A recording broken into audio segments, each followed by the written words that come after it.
Hey man, it's getting crazy out there in the Cleveland media, man. Anthony Lima sending wild shots at G. Bush online. G. Bush going back. What happens when an entire local sports media ecosystem completely loses control of their highly manufactured narrative, realizing that the fan base has officially turned on the multi-million-dollar starting quarterback?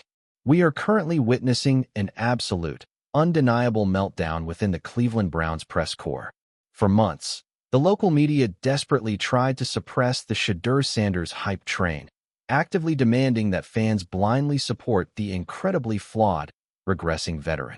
But the absolute second Deshaun Watson completely shattered his relationship with the city. The media panicked.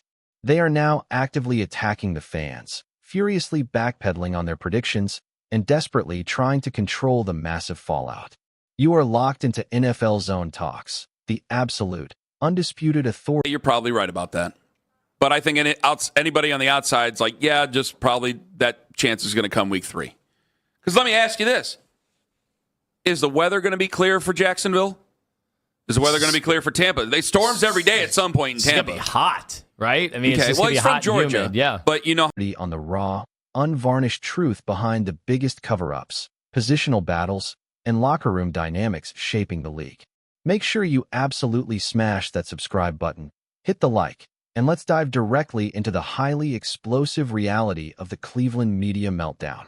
To truly comprehend the sheer, mind-numbing desperation. Most famous. Was that a good line? Did I sound like Carl Weathers there a little bit? No? Okay. What's the most famous, one of the more famous adages in football? That backups, the backup's the most popular dude especially in in Cleveland. Of the establishment media, you have to look directly at the incredibly pathetic social media rant recently unleashed by 92.3 The Fan host Anthony Lima. Lima completely lost his composure, actively launching a highly emotional, deeply flawed attack against the fans who are demanding that Shedeur Sanders see the field.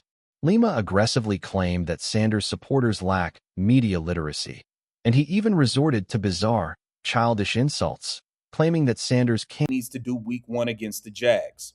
Shedeur is good for business. I do Shedeur content because I think he can be the long-term answer. Others use his name for engagement. If he's just a backup QB with a famous last name, why is he your leading topic? Let's make a bet. No local media can't go a week without mention. Can't handle real competition because his daddy isn't there to ban reporters. When a prominent local radio host is forced to resort to highly toxic, emotional tantrums simply because the fans refuse to blindly support a completely broken starting quarterback, you know the media establishment is absolutely terrified. They are losing their grip on the narrative.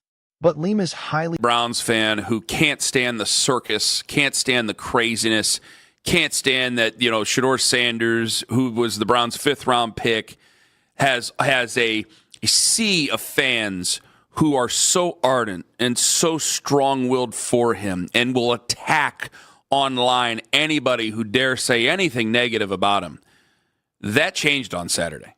That changed. They are full on now. Get this. The emotional outburst immediately triggered an absolute masterclass in media accountability from veteran analyst G. Bush. Bush stepped up and completely destroyed Lima's deeply flawed logic with a single, undeniable truth bomb. He aggressively called out the massive, glaring hypocrisy of the Cleveland press corps.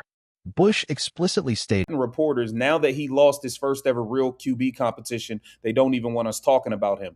There's like zero media literacy. Like, who is coordinating their marching orders right now? They know this. That if the media genuinely believes Shedeur Sanders is nothing more than an irrelevant, low-upside backup who definitively lost the quarterback competition, then why is the media obsessively dedicating hours of radio programming to him every single day?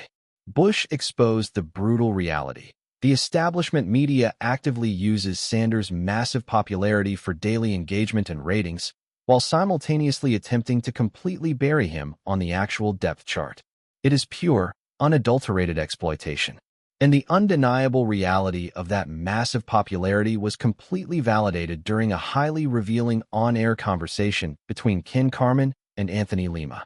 Despite Lima's obvious disdain for the Sanders fan base, both hosts were completely forced to acknowledge the historical Well, and the fans would rather see Shedeur, so they're gonna voice their displeasure. This is it. This is what happened on Saturday. This is how it went down. Now, it is history. The backup quarterback. Like I sent to somebody else. I go, man, we had a backup quarterback launch his own barbecue sauce here. Like that's how popular he was. Undeniable truth of Cleveland sports. The backup quarterback is always the most popular man in the city. But this situation is entirely unique. Sanders isn't just popular because the offense is struggling. He is massively popular because he actively looks like a far superior, significantly engaged, be close to the coach at all times, and just be ready. Because this could happen. If you're Shedeur, you've got to be ready literally at halftime of the opening game. We go back to the 2007 example. I feel like it's every day now. But how long did Charlie Fry last? One game. More dynamic football player than the $250 million veteran currently holding the starting job. The fans aren't blindly grasping at straws. They are actively evaluating the unedited practice tape. This massive surge in support for the rookie was completely turbocharged by the absolute, unmitigated disaster that occurred during the final preseason game. The radio hosts openly acknowledged the turning point, Deshaun Watson's highly toxic, incredibly defiant post-game press conference. When Watson stepped to the podium and actively blamed the fans for booing his terrible execution, he completely detonated any remaining goodwill within the city. As the host brilliantly picked off on Saturday, was like, well, you remember the one time he was here in the rain? You could put all his games in San Diego. You could put them all in Hawaii. Like, I don't know. It's going to matter at this point. It's our fault. We didn't get the dome built fast enough. He'd have been an all-pro. Pointed out, even the traditional, diehard Browns fans who initially wanted nothing to do with the Sanders hype train completely flipped their allegiance. They realized they cannot support a franchise quarterback who actively resents the very people buying the tickets. By completely alienating the dog pound, Watson quarterback there that is immensely popular outside of Cleveland. And while Cleveland fans might have been annoyed over when are we going to get a real quarterback? When are we going to finally stop this? When are we going to really go in this direction? Yeah, after what Deshaun Watson did on Saturday, now it's made him even more of a... Watson single-handedly handed the keys to the city directly to Shedeur Sanders. The absolute, undeniable death knell for the Deshaun Watson era arrived at the very end of the radio broadcast, exposing the sheer panic currently gripping the local media. The hosts casually engaged in a conversation predicting the exact timeline of Watson's inevitable benching. They completely abandoned the idea of a successful season, openly discussing the very real possibility that Sanders could be forced into the starting lineup as early as halftime of Week 1 against the Jacksonville Jaguars. They ultimately agreed that the absolute most realistic scenario is a complete quarterback transition by Week 3. Let that completely sink in. Had gotten a crash course in this, and so I don't think that there will be any issue. And he just knows. Like, I think everybody in his corner is telling him, you just have to wait a few weeks, dude. This is probably not going to go well. Yeah. But does anybody think it's going to go well for the guy ahead of him? I do wonder what the teammates think. I honestly wonder, because you got to remember, players are so optimistic going into a season. To your brain.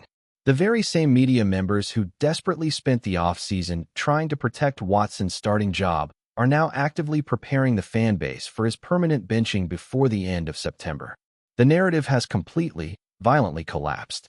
We are officially standing at an absolute, undeniable precipice regarding the immediate future of this incredibly talented football team. The front office can desperately try to manipulate the depth chart, and the local media can throw emotional tantrums on social media, but the absolute truth is undeniable. The city of Cleveland has officially completely rejected Deshaun Watson, and they are aggressively demanding the explosive, highly dynamic upside of Shedeur Sanders. Kind of get out of there. If I could say anything, we've only had passing waves and hellos, and he's been very nice. That's it. If I could say anything, go duck into the trainer's room. Because the guy ahead of you, I just wrote down. Let him implode? No Browns fan thinks that the guy ahead of you is going to do well. Mm-hmm. So who do we look forward to? The ticking time bomb has officially been armed, and the coaching staff has absolutely nowhere left to hide. I want to hear your absolute raw, unfiltered thoughts down in the comments below. Do you genuinely believe the local media is actively exploiting Shedeur Sanders for ratings? And exactly how many quarters of bad football will it take before the dog pound forces the coaching staff to officially make the switch? Drop your absolute best, most aggressive takes below. Make sure you hit that subscribe button to keep your notifications on. And I will see you all in the very next deep dive.